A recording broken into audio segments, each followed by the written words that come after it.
Bonjour à tous. Je tiens quand même à préciser que effectivement, je répondrai aux questions à la fin, si je peux. Restons prudents parce qu'on ne peut pas toujours répondre à tout, bien sûr. Donc voilà, on vous propose aujourd'hui un webinaire sur un certain nombre de points de vigilance. Alors, il n'y aura pas de recettes passe-partout dans ce webinaire. Ce serait prétentieux et de toute façon jamais adapté à tous les cas. Par contre, voilà, une liste un petit peu d'un certain nombre de points dont on a constaté que parfois le non-respect pouvait apporter des problèmes, voire certaines mésententes avec, par exemple, la profession de pépiniériste viticole. Donc, le maître mot tout au long de ce webinaire, ce sera, comme un leitmotiv, l'anticipation. Quand on parle d'anticipation, on peut remonter très haut, déjà en partant de la culture précédente. Donc, sur un précédent vigne, on parle de repos du sol, quand le précédent, effectivement, c'est une vigne, voire une autre culture ligneuse qui peut apporter des types de problèmes comme le pourrier. En toutes circonstances, le repos du sol est important, souhaitable. Évidemment, nous sommes conscients qu'il n'est pas possible de respecter de longs repos pour des raisons économiques dans tous les vignobles. Donc, les avantages de ce repos, en dehors de la restructuration du sol, en dehors de le temps nécessaire à la reconstitution du stock d'humus, très important, ou à redresser le pH et à apporter des éléments, on verra ça au niveau de la fumure de fond. Bien, le problème principal, c'est le Cournouet, puisque le Cournouet envahit les vignobles français depuis assez longtemps et aujourd'hui est un problème extrêmement important dans certaines zones. Donc le Cournouet, aujourd'hui la seule parade qu'on a vigne sur vigne, c'est ce repos du sol, qui peut être amélioré par l'utilisation de la dévitalisation. Aujourd'hui, l'usage du glyphosate, par exemple, a été confirmé pour cet usage-là. Il y a des résultats, j'en ai fait figurer un de la Chambre d'agriculture du Vaucluse, qui montre que la recontamination est largement retardée si on applique cette désinfection. En plus de toute une série d'autres avantages, qui est de faciliter l'arrachage, de permettre la mortalité des racines au plus profond, donc qui toujours de toute façon participe à ce repos du sol, à condition évidemment que le cahier des charges de la culture considérée le permette. On ne peut pas utiliser ce genre de désherbant en bio, évidemment. Voilà. Un autre conseil, évidemment, c'est aussi de ne pas laisser le vieux bois aux abords par rapport à des contaminations. Et là, je pense spécialement à l'eutypiose, dont on sait que le réservoir d'inoculum, très important, c'est l'état de vieille souche, par exemple, le vieux bois au bord des parcelles. Alors, le repos optimal dans la littérature, évidemment, c'est très variable. Ça dépend de la situation de laquelle on part. En cas de Cournouet, 7 à 10 ans sont nécessaires. Et en particulier si on est dans des sols très argileux et si on a une très forte contamination sur la culture antérieure, évidemment. C'est concrètement rarement le cas.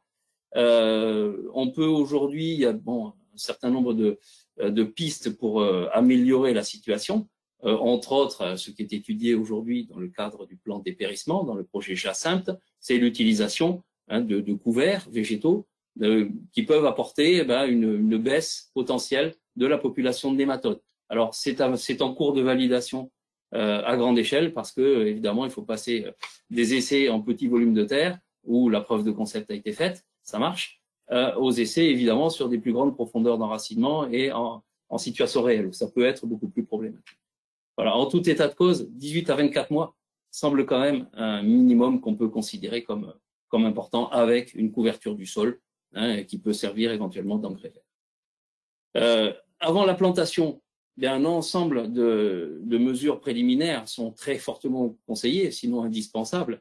Des fosses pédologiques, l'examen de ces fosses, l'aide évidemment d'un spécialiste du sol et de la lecture de ces fosses. C'est pas forcément évident de voir les choses aussi fortement aussi bien que quelqu'un de spécialisé dans le domaine, qui peuvent être faites déjà sur la culture précédente, si on replante vigne sur vigne. Ça permet évidemment de visualiser les horizons, les compactions.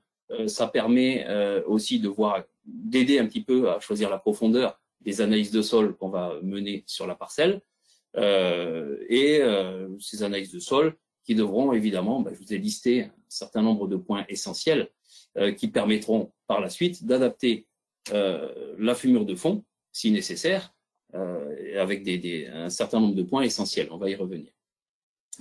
Quelques points qui sont parfois un peu négligés. Attention aux carences sur les jeunes vignes, en particulier aux carences en potassium. On voit beaucoup de problèmes de carence en potassium maintenant sur les jeunes vignes. On en a sûrement trop mis autrefois. On en met peut-être parfois pas assez aujourd'hui. Et aux carences en bord, qui sont aussi extrêmement préjudiciables, en particulier en sol acide. La préparation du terrain. Évidemment, la première opération, c'est d'en profiter pour réaliser les aménagements sur certains défauts. On va parler beaucoup de défauts quand on parle de terrain, mais enfin, limiter les zones de mouillère par des drainages, niveler certains endroits qui seraient difficiles à travailler, combler, améliorer tout ce qui est aussi circulation pour aller et autour de la parcelle. C'est le moment d'en profiter pour se faciliter le travail et éviter les fortes zones d'hétérogénéité et surtout faciliter la circulation de l'eau dans le sol. Voilà, par des drainages si nécessaire éventuellement. Le décompactage. Il y aurait beaucoup de choses à dire sur le décompactage. En soi, c'est un sujet à part. Ce qu'on peut dire pour rester concis, c'est que en sol argileux, si la météo le permet, si le sol est très sec à l'automne, c'est le meilleur moment pour le faire, puisqu'on profite ensuite des gels hivernaux pour obtenir un effritement de la structure en profondeur. En sol limoneux, et plus ils sont battants, plus ils sont limoneux, plus c'est vrai, le risque, c'est que si on le fait trop à l'avance, le sol se referme. Il est souvent, même quasiment toujours, bien préférable de le faire à la fin, un peu avant la plantation, pour pas justement laisser de nouveau ce sol se refermer. Voilà. Le labour, enfin toutes les façons de finition. Le labour à manier, on le sait avec précaution. On a fait beaucoup de défoncements autrefois. C'est pas forcément mauvais dans tous les types de sols. Simplement, l'objectif, c'est de ne pas mélanger les horizons. Et ça, c'est ce qu'on peut voir, par exemple, dans les fosses pédologiques, les profondeurs maximum souhaitables si on souhaite pratiquer un labour. Une façon culturale superficielle à l'aide d'un cultivateur ou d'un rotavator qui va permettre d'obtenir de la terre fine, qui va évidemment permettre à la plantation de se faire dans de bonnes conditions. Voilà. La fumure de fond, là aussi, c'est pas vous donner de recettes toutes faites, ce n'est pas possible, mais elle se détermine par l'interprétation de tout ce qui précède. Ce qu'on peut dire, les priorités en sol acide, c'est le redressement du pH, les amendements calciques à intégrer avant le travail du sol, évidemment, voire calco-magnésien si on a des problèmes de magnésie. La matière organique, attention, surtout si on utilise des chaux éteintes ou vives, enfin, chaux vives, on n'a pas de raison en fumeur de fond d'en utiliser souvent, mais la matière organique à dissocier de l'apport de chaux, puisque la chaux brûle la matière organique. Et attention à quelques erreurs qu'on voit parfois, ne pas incorporer la matière organique par un labour profond, parce qu'on arrive à des problèmes d'asphyxie, la décomposition en profondeur est impossible s'il n'y a pas assez d'oxygène, et à des phénomènes parfois extrêmement graves qui font crever des plantiers d'asphyxie par enfouissement de matière organique. Voilà. Là, c'est le moment, évidemment, où on regarde les éléments majeurs, potassium, magnésium, phosphore. Phosphore, attention, qui est très peu mobile dans le sol, donc à raisonner au moment de la fumure de fond. Et les oligos importants. Le bore, je l'ai déjà dit, dans les carences en sol acide peuvent être assez terribles. Le fer, les manques de fer, les sols chlorosants, on le règle beaucoup grâce au porte-greffe et on améliore évidemment les choses avec la matière organique. Et attention à un point de vigilance, on voit de temps en temps des problèmes à l'apport d'azote minéral et qui est plutôt à éviter sur une fumure de fond et même sur les plantiers surtout parce que les excès de vigueur peuvent être très préjudiciables et créer des déséquilibres au détriment de l'enracinement, voire même des problèmes des fois de troncs qui se fendent. Voilà. On peut évidemment amener sur des sols très maigres des engrais organiques avec des minéralisations lentes. Un petit chapitre sur le choix du matériel végétal, sur lequel je vais un tout petit peu insister très rapidement, parce qu'aujourd'hui, de nombreuses inscriptions sont faites au catalogue français, donc aujourd'hui on a le choix en fonction de son type de production dans beaucoup de variétés. Donc je vous ai un petit peu fait une petite dissection du catalogue français, qui liste la majeure partie de ce qu'on peut planter en France. Juste aujourd'hui, c'est 397 variétés à raisin, sans parler des porte-greffes. Donc on va focaliser un petit peu sur les variétés de cuve. hein, qui sont aujourd'hui à 310 variétés autorisées à la culture en cuve. Qu'est-ce qu'on a dans ces 310 variétés? Il y en a 25 qui sont des hybrides, premièrement. Alors les hybrides, des hybrides anciens, vous les connaissez, le Baco blanc, le Villard noir, le Chambourcin, etc. Et quelques hybrides récents, des variétés résistantes, hein, Floréal, Voltis, Artaban, etc. Sauvignac qui vient d'être inscrit aussi. Aujourd'hui, donc dans le choix des variétés, vous avez 191 cépages anciens, on va y revenir un tout petit peu. Vous avez 39 cépages issus de croisements entre vitis vinifera, entre cépages tels que le Marcellan, le Caladoc, le Cabestrel, qui commencent à être plantés. 25 hybrides, ça je vous l'ai dit, et 55 variétés d'origine étrangère. Vous allez voir pourquoi. Donc un petit focus pour ceux qui sont intéressés par les plantations de cépages secondaires régionaux sur les 36 cépages qui ont été inscrits depuis une quinzaine d'années au catalogue. Il y a un mouvement de fond, donc de plus en plus il y a le choix dans le matériel qu'on veut planter pour des variétés secondaires régionales. Et l'anticipation est nécessaire aussi si on souhaite planter des variétés anecdotiques comme ça, parce que souvent les réserves de greffons sont extrêmement limitées. Dans un autre pool génétique, des variétés étrangères, donc beaucoup ont été inscrites ces 10 dernières années dans un objectif de fournir à la viticulture de l'aide face au réchauffement climatique, aux évolutions climatiques. Donc ce sont souvent des cépages qui sont connus dans leur région d'origine pour pousser dans de bonnes conditions et donner des bons produits dans des conditions extrêmement sèches, des conditions de chaleur extrême, etc. Vous voyez ici des cépages grecs, espagnols, portugais, donc qui peuvent amener, qui sont aujourd'hui à la disposition de la viticulture. Je ne vais pas trop m'appesantir sur le porte-greffe parce que là aussi, il y a beaucoup de choses à dire. C'est un sujet de raisonnement qui est de plus en plus important avec les évolutions climatiques. L'anticipation est vraiment là aussi nécessaire parce que nous avons 31 porte-greffes autorisés en France. Il y en a 6 qui représentent les 3/4 des greffages. Et sur ces 6, il y en a quelques-uns qui sont de plus en plus demandés. Ce sont les porte-greffes qui résistent le plus à la sécheresse et qui apportent le plus de vigueur. En particulier cette année, il y a de fortes tensions, les manques de 110 Richter et de 103 Paulsen. Donc l'anticipation de sa commande de matériel est assez importante si on souhaite aller vers ces porte-greffes-là. Donc tous les critères de choix du porte-greffe, vous les connaissez, il y a beaucoup de facteurs qui sont liés. La vigueur est souvent, la vigueur conférée est corrélée à la tolérance à la sécheresse d'un porte-greffe donné. Voilà. Donc je vous trouvais aussi, pour vous aider au choix des porte-greffes, un certain nombre d'échelles.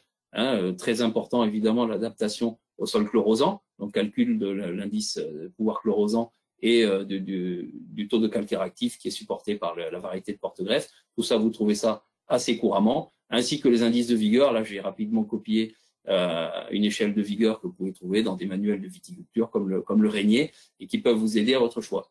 Sinon, toutes les caractéristiques des cépages, des porte-greffes et des clones sélectionnés, vous les trouvez sur le site Plant Grape, qui est le site du catalogue où tout est très détaillé, qui vient juste d'être remis à jour. Dans le but de vous aider à faire votre choix et toujours, pareil, anticiper et réaliser votre commande de matériel végétal le plus tôt possible pour que le pépiniériste puisse commander, lui, s'approvisionner et vous satisfaire. Alors, les commandes, elles se font à l'automne, N-1 au minimum avant sa plantation si on veut planter en pot. Il y a un cycle de production beaucoup plus court. Et N-2, c'est-à-dire qu'aujourd'hui, les pépiniéristes se préparent à greffer le matériel que vous planterez en 2022, pour ce qui est du plan traditionnel. Et ils ont déjà commandé le matériel qui va servir à ça l'automne dernier, à partir de l'automne, sous peine de se retrouver des fois en rade de greffons ou de porte-greffes pour un assemblage spécifique. Voilà. La précision est très importante dans vos commandes. Mesurer correctement et calculer correctement la quantité de plants. Les retours de plantation sont toujours très difficiles à gérer pour un pépiniériste. Donc l'objectif, c'est quand même d'être le plus précis possible et de se faire préciser, de préciser soi-même sa commande et de se faire préciser la confirmation de sa commande par écrit avec le prix, le calendrier prévu de plantation. Il y a parfois des malentendus, etc. Éventuellement, si on souhaite une longueur spécifique de racines et si on souhaite que le pépiniériste vous les prépare, c'est aussi à demander à l'avance. Tout ça, c'est très important. C'est parfois négligé. À la réception des plants, là, c'est à vous de contrôler l'assemblage que vous avez sur les étiquettes de certification et les bulletins, vérifier la quantité et la qualité et surtout archiver correctement tous les documents, y compris des copies des étiquettes, afin de pouvoir revenir un peu plus tard si jamais il y a un problème sur les différents lots plantés. Alors, contrôler la qualité des plants, comment ça se fait? Selon qu'on a planté des pots ou des plants traditionnels, là on est sur deux contrôles qualité un petit peu différents. Sur les pots, on ne peut pas tester la soudure. J'ai parfois vu ça, les soudures elles cassent à tous les coups. Les pots, ils sont greffés au mois de février-mars et ils sont plantés à partir du mois de mai. Donc la soudure n'est pas outée. Donc on ne teste pas la soudure. Par contre, visuellement, on voit que la soudure est relativement fait le tour de la zone, qu'il faut une pousse bien développée et des racines qui sortent du pot. Les racines, quand elles sont développées, sortent du pot. C'est un des critères de contrôle visuel des pots. Voilà. Au niveau des traditionnels, les critères de qualité sont beaucoup plus connus. Ils sont aussi souvent testés par les vignerons. C'est le test coup de pouce, la solidité de la soudure, c'est la présence de racines vigoureuses dans 3 directions de l'espace, et après c'est tout un ensemble de critères. Il faut pas qu'il y ait des grosses blessures, il faut que visuellement la pousse, elle a été taillée, ait l'air vigoureuse, et après des choses qu'on ne peut pas forcément vérifier soi-même, sur les réserves à l'intérieur, ça on le vérifie a posteriori si le plant démarre correctement. Les normes en cas de litige, il y a des normes éditées par France Agrimaire, qui sont garanties par France Agrimaire. Vous les trouvez sur le site de France Agrimaire. Je ne vais pas les détailler, mais ça prend en compte tout ce que je viens de vous dire, en plus de critères de diamètre et de longueur minimale des porte-greffes, par exemple. Vous trouvez tout ça sur le site de France Agrimaire assez facilement. Une fois venu l'époque de la plantation, donc qui peut se faire à différents moments, entre l'hiver et le printemps pour les plants traditionnels, et à partir du moment où les premiers pots sont prêts et suffisamment développés jusqu'à juillet pour les pots. Attention aux plantations trop tardives, dans les périodes où on a de plus en plus de canicules, évidemment, une plantation tardive peut être extrêmement dangereuse, et également sur des situations très vigoureuses où plantation tardive plus démarrage de végétation et forte vigueur font qu'en fin de saison, on a parfois du mal à finir le cycle et que les aoutements peuvent être très problématiques. Voilà. Des points de vigilance, c'est la conservation. Si jamais vous êtes obligé de retarder votre chantier et que vous avez reçu les plants, attention à la conservation des plants. La réhydratation, pour des traditionnels, c'est toujours bon de mettre les plants en conditions poussantes avant de réaliser le plantier, donc 24-48 heures avant, pas de problème si les bourgeons commencent à gonfler et si vous les mettez en place à ce moment-là. Les conditions de sol, attention, effectivement, on ne plante pas dans un sol détrempé, dans un sol où il y a trop de mottes. Le risque, c'est d'avoir des problèmes d'asphyxie si c'est trop mouillé, d'avoir des problèmes de cavitation, donc de l'air autour du talon racinaire qui fait que le talon peut se dessécher, les premières racines ne peuvent pas sortir correctement. Attention aussi, la longueur des racines qui dépend fortement de la technique de plantation qu'on veut mettre en œuvre. Les machines à bec à planter, il faut des racines courtes, à la main aussi évidemment, et les machines à soc permettent de planter avec des racines plus longues, voire des racines entières, technique qui s'est beaucoup développée ces derniers temps, ces dernières années, 15 dernières années. À ce propos, là il faut signaler tout de suite des problèmes qui ont été vus de plantation racines longues. Parce qu'au début, les racines longues, ça paraît miraculeux. Il y a plus de réserves, les racines sont un lieu d'allocution des réserves assez important. Donc, en départ, on a beaucoup plus de réserves, ça pousse plus vigoureusement, il n'y a pas photo. Un plantier racines longues, il pousse vigoureusement.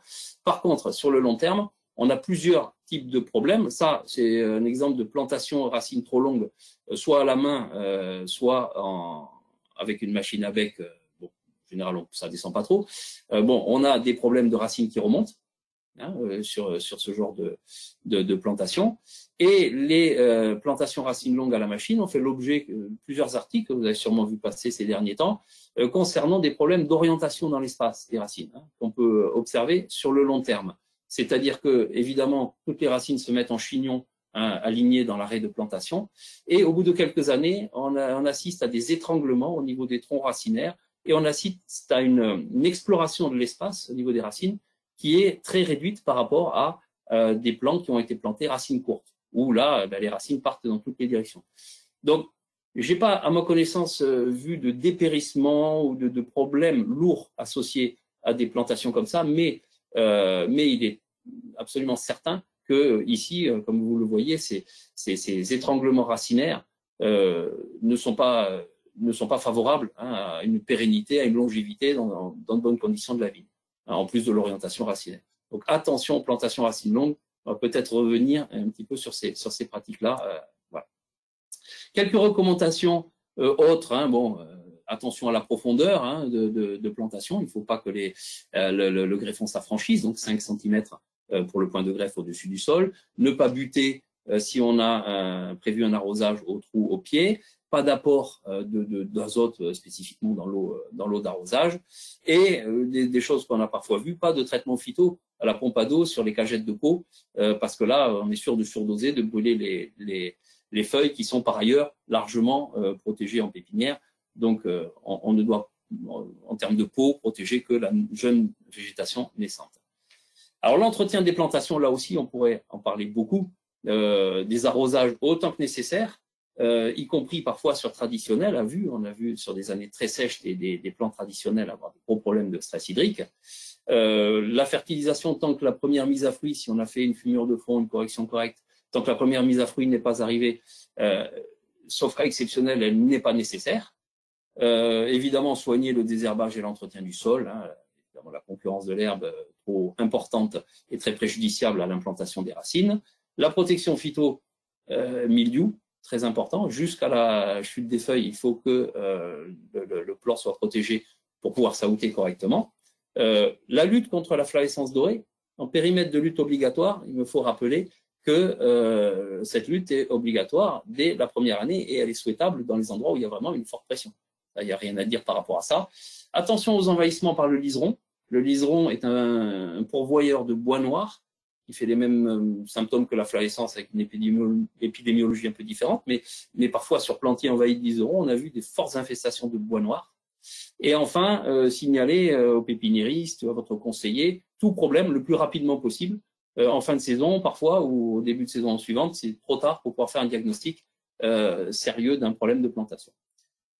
Puisqu'il faut y venir, quel type de problème? Les problèmes, c'est de la mortalité, qu'il y ait eu démarrage ou pas de végétation, c'est des croissances qui sont hétérogènes, faibles, etc.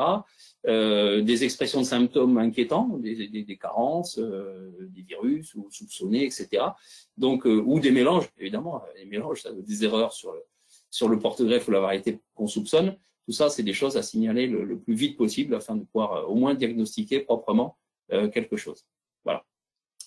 Quelque chose d'important, si vous avez plusieurs lots de porte-greffes, de clones, etc., identifiez les zones de la plantation où vous mettez les différents lots de façon très précise. Ça peut permettre d'aider à l'identification d'un problème s'il y a un problème ultérieurement. J'en profite pour faire un peu de réclame pour une formation que nous avons montée récemment sur les diagnostics d'échecs de plantation, hein, et avec proposition d'une méthode d'expertise aussi sur les problèmes de plantation qui sont par nature souvent assez complexes et difficiles à diagnostiquer.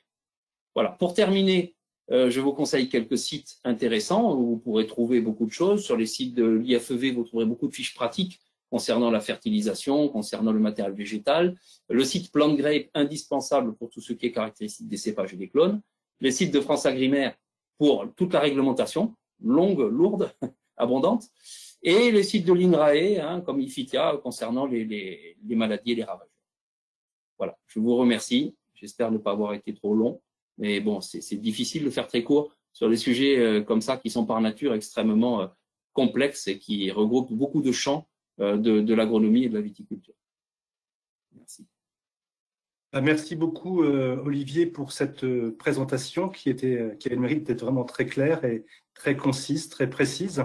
Je suis Régis Caillot de l'Institut français de la vigne et du vin et je vais être le monsieur loyal durant le débat qui va commencer entre, bien sûr, les internautes présents à ce webinaire et puis le présentateur, Olivier Llobrega. Plusieurs questions, hein, Olivier, on a de la chance, il y a beaucoup de gens qui sont très curieux d'avoir des réponses à certaines de leurs problématiques. Une première question, quel est l'intérêt d'un diagnostic agronomique de type Célesta Lab pour aller loin, plus loin sur la partie matière organique? Euh, alors, je ne suis pas un grand spécialiste du diagnostic Célestalab, je connais juste de nom. L'intérêt d'un diagnostic en général, de connaître l'état de la matière organique, bah, c'est de savoir si on a de la matière organique, si on a une bonne minéralisation. Bon, ça se fait jamais tout seul, hein, ça se fait en lien avec les autres caractères du sol, la capacité d'échange cationique, hein, qui permet de dire le taux de matière organique et d'humus, surtout idéal par rapport à un type de sol. Donc, voilà, l'intérêt, c'est vraiment de connaître un peu plus finement l'état de sa matière organique.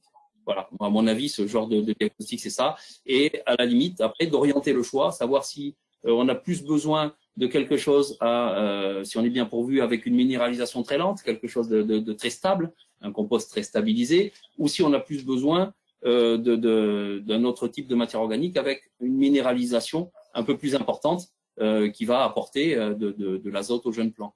Voilà, je pense que le principe d'une connaissance fine des différentes fractions de la matière organique, c'est surtout ça, de savoir si on a besoin de matière humifère pour augmenter le taux d'humus ou si on a plus besoin de minéralisation.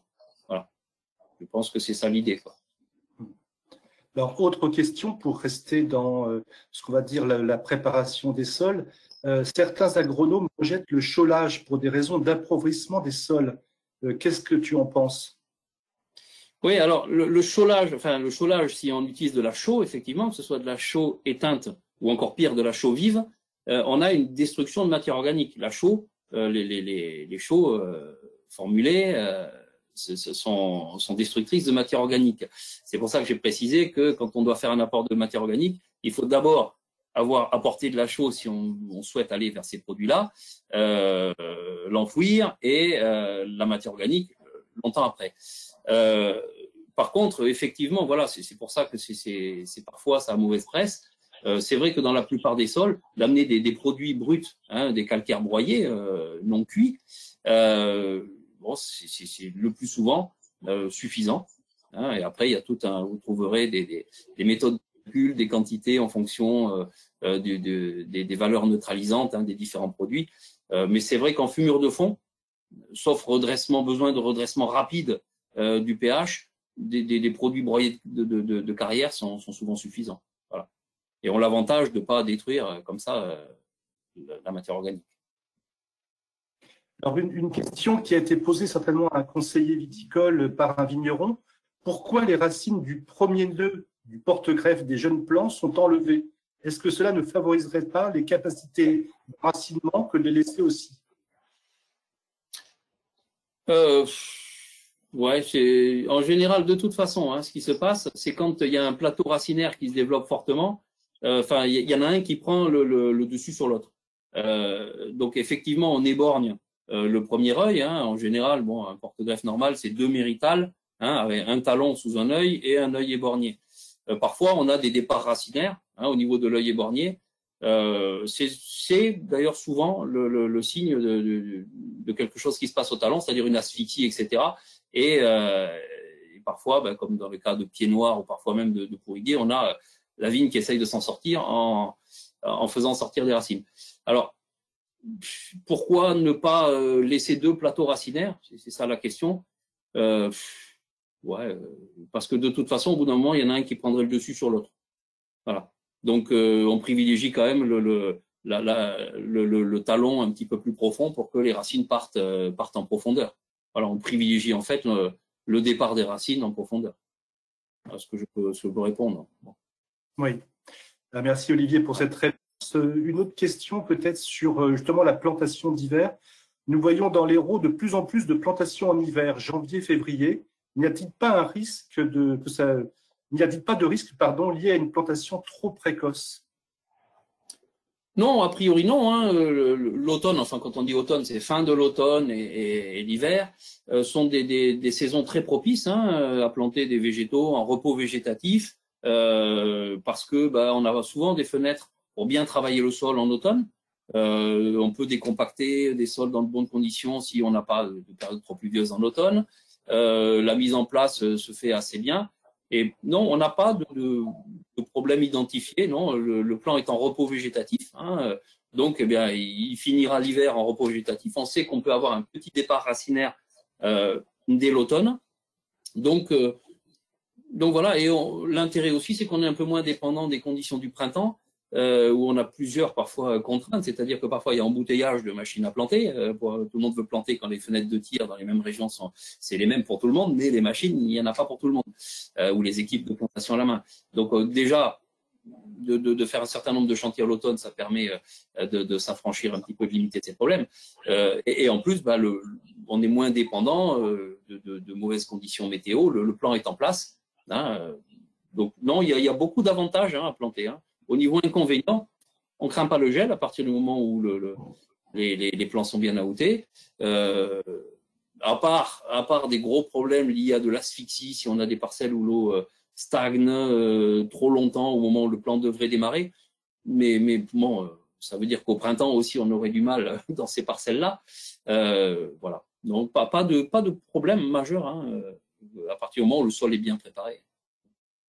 Alors, tu as abordé beaucoup dans ta présentation le repos du sol. Il y a une question sur ce sujet. Le repos du sol est dû à la dégénérescence infectieuse.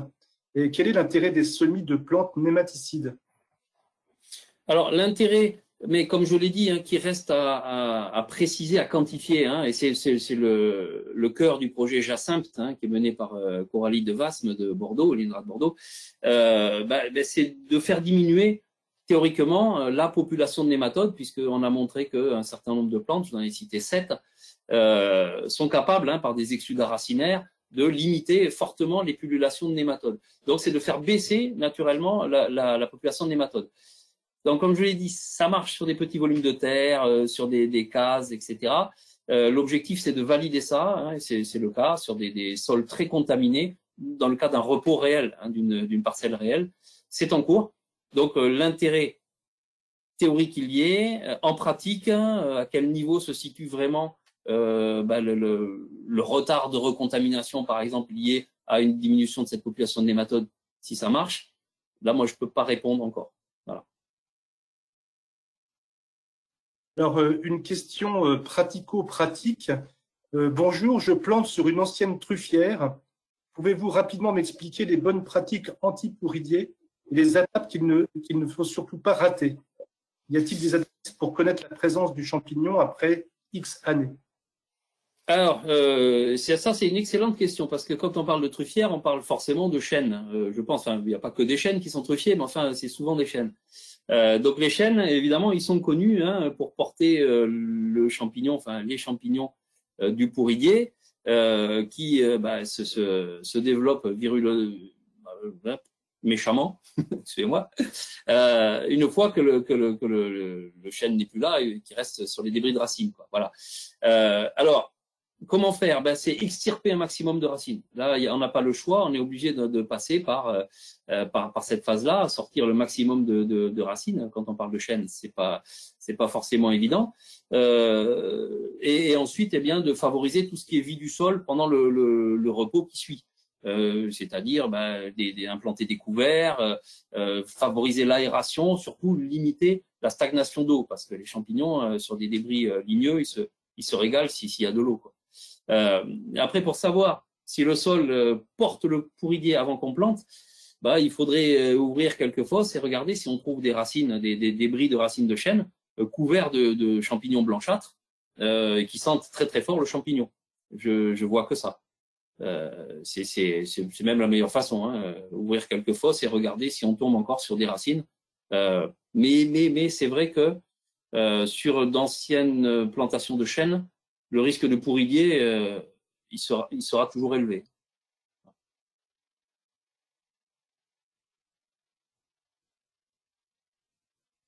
Alors, il y a des questions sur les porte-greffes. Il y en a une qui résume bien. Est-ce que vous pensez que planter uniquement le porte-greffe dans un premier temps et de greffer directement dans la parcelle de greffon au bout de 3 ans, c'est bien?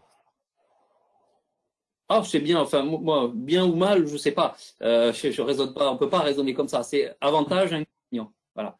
Donc, les avantages, si on veut, c'est qu'un porte-greffe qui n'est pas freiné par un greffon et une greffe qu'on a mis dessus, il se développe vigoureusement, quel qu'il soit. Même par exemple du riparia, qui a une vigueur conférée au greffon qui est plutôt faible, il va se développer, il va faire une belle liane s'il est libre avec son propre feuillage. Donc ça veut dire qu'en même temps, l'enracinement est facilité. Le feuillage, il résiste à la plupart des maladies fongiques, en particulier au mildiou, donc on n'est pas ennuyé par le mildiou. On a beaucoup moins, on n'a pas besoin ou très très peu de le traiter. Les traitements antifongiques, on le sait aujourd'hui, la plupart sont quand même assez agressifs pour la plante et peuvent induire des baisses de vigueur. C'est l'effet bien connu du cuivre qui freine la végétation, par exemple. Mais c'est pas le seul à avoir un effet un petit peu stressant et freinant sur les plantes. Donc, développement, enracinement facilité, voilà, donc pas de problème pour cette phase-là. Ensuite, là, les contraintes, c'est qu'il faut effectivement réaliser le greffage en place, donc avoir un bon fournisseur de greffons bien conservé pour cette opération-là. Et ensuite, eh bien, on est à l'air libre, il peut y avoir des problèmes liés à la météo, des coups de chaleur, quel que soit le système de greffe qu'on choisit. On a quand même des aléas climatiques, de la grêle, etc., qui peuvent venir perturber les opérations. Donc en fait, on a le risque d'un taux de reprise de cette opération, risque qu'assume le pépiniériste. Lui, quand il fait des plans, tous ceux qui ne prennent pas, le taux de réussite en pépinière, c'est 60 et quelques pourcents en moyenne en France. Donc il y a 40% du matériel qui est greffé qui est jeté à la poubelle. Donc là, il y a une partie, voilà, il faut accepter le risque de quelques plans à repasser, etc., enfin, d'un certain pourcentage. Voilà grosso modo les avantages et les inconvénients. J'en profite pour dire aussi, parce qu'on a vu des bêtises qui sont difficilement rattrapables après, c'est que quand on plante des porte-greffes qu'on destine à être greffés en place ensuite, on ne plante pas n'importe quel matériel. C'est-à-dire en particulier, on ne plante pas du matériel qu'on utilise pour faire des pieds-mères de vignes-mères de porte-greffes qui courent au ras du sol et qu'on ne fait pas forcément très long. Pour pouvoir greffer en place aujourd'hui, la meilleure technique, je pense, c'est des chip buds, c'est-à-dire on plaque un bourgeon dans une encoche. Il faut avoir des porte-greffes racinés qui aient au moins 30 cm, qui aient été éborgnés, qui aient un seul départ en haut, de façon à ce que le greffeur ait la place sur un tronc au-dessus du sol de placer ses yeux, quoi. Voilà. Et en plus, il ne faut pas des choses trop fines, c'est préférable pour ne pas être obligé d'attendre des années avant de pouvoir faire l'opération dans de bonnes conditions. Donc c'est quand même, quand on se destine à ça, c'est un matériel pépinière spécifique qu'il faut bien commander en tant que tel. Voilà. Alors le temps passe, on va bientôt arriver dans le temps qui était imparti. Il y a des questions sur les plantiers, puisqu'on arrive là au bout justement de la plantation. Et donc, quelle est ta position sur l'ajout de divers engrais dans l'eau d'arrosage des plantiers? En règle générale, comme je l'ai dit, moi, je n'y suis pas favorable. La fumure de fond doit rééquilibrer le sol et permettre à la vigne de s'enraciner et de pousser normalement. Sauf cas exceptionnel où on aurait des sols très très maigres, des sables. Par exemple, dans les sables, il n'y a rien. Donc, il faut forcément amener quelque chose. Là, on n'a pas le choix. Bon, les sables ou les sols très très maigres, les sols volcaniques de l'île de la Réunion, il n'y a rien. Voilà, sur le cirque de Sillaos, pour ceux qui connaissent. Et c'est pareil, on est obligé d'amener de la fumure, du potassium entre autres, parce que sinon, il y a des graves carences en potasse. Et c'est très difficile à corriger dans ce type de sol, en fumure de fond. Voilà. Mais en règle générale, ça suffit, la fumure de fond doit rééquilibrer et doit fournir un stock suffisant à un plant pour s'implanter normalement. Si on essaye de forcer un plantier avec de l'azote, on sera content, le développement va être plus important, ça marche, il n'y a aucun problème. Mais on s'expose à différents problèmes, à un déséquilibre végétatif. Moi, j'ai tendance à dire, dans une situation à l'équilibre idéal, ce qui se passe en haut se passe en bas. C'est-à-dire qu'un plantier, il doit pousser vigoureusement. S'il ne pousse pas vigoureusement, il ne fait pas de racines. Il y a encore une légende qui circule et qui dit qu'un plantier qui souffre, c'est pas grave, ça veut dire qu'il est forcé de faire des racines et qu'il se développe. Non, ça marche pas du tout. L'usine de la plante, c'est la photosynthèse, c'est le feuillage. À partir du moment où les réserves ont fait sortir les premières racines, il faut que ces racines, elles prennent le relais et il faut que l'appareil végétatif prenne le relais avec la photosynthèse. Donc, un plant qui ne se développe pas assez vigoureusement, il ne se développe pas non plus au niveau des racines. Par contre, Si on le pousse à l'azote, par exemple, avec de l'urée, j'ai vu des catastrophes avec de l'apport d'urée, j'ai vu ça une fois, ça a été terrible, dans de l'eau d'arrosage, surdosée par erreur, vous avez un développement énorme de la végétation et brutal. Vous pouvez avoir des brûlures au niveau des racines qui sont très jeunes, et ensuite des troncs, des troncs oui, qui se fendent, hein, des pousses qui se fendent longitudinalement, d'énormes problèmes de déséquilibre, et à la fin, des choses qui saoutent mal et qui font des problèmes de mortalité. Voilà, pour ça, c'est des cas extrêmes. Mais voilà, donc en général, pour répondre plus précisément à la question, sur les premières années, hein, avant la première mise à fruit ou avant qu'on ait monté les souches, si on a bien travaillé en fumure de fond, on n'a pas besoin, sauf cas exceptionnel, d'amener autre chose, et surtout dans de l'eau d'arrosage et surtout de l'azote. Et enfin, une dernière question. Que pensez-vous sur l'application d'engrais organiques en bouchon provenant de la déshydratation des fientes à la plantation? Ce que j'en pense, c'est que là, il faut regarder les caractéristiques de ces engrais, ces engrais organiques, les C sur N, qui vous indiquent le potentiel la rapidité, on va dire, de minéralisation. Est-ce que c'est des choses très stables ou pas stables, qui vont vous indiquer aussi, vous avez la composition, les taux d'azote. Donc, tout dépend de la composition. Là, je ne peux pas répondre, je ne connais pas par cœur les compositions des fientes déshydratées, mais dans ma mémoire, ça amène, c'est susceptible d'amener pas mal d'azote, et peut-être un petit peu rapidement, encore que sous forme de bouchon, c'est forcément plus lent. Donc tout dépend de ce qu'on veut faire avec ces engrais-là. Si on veut donner un coup de fouet à une plantation qui a 2 ou 3 ans, qui visiblement est carencée en azote, et que les spécifications de cet engrais-là s'y prêtent, pourquoi pas. En fumure de fond, je sais pas, ça dépend du C sur N, par exemple, hein, carbone sur azote, qui va vous indiquer un petit peu la libération d'azote et la vitesse de la libération. Donc, pas d'a priori ni négatif ni positif, hein, simplement à adapter en fonction du cas qu'on a et de cette composition, quoi.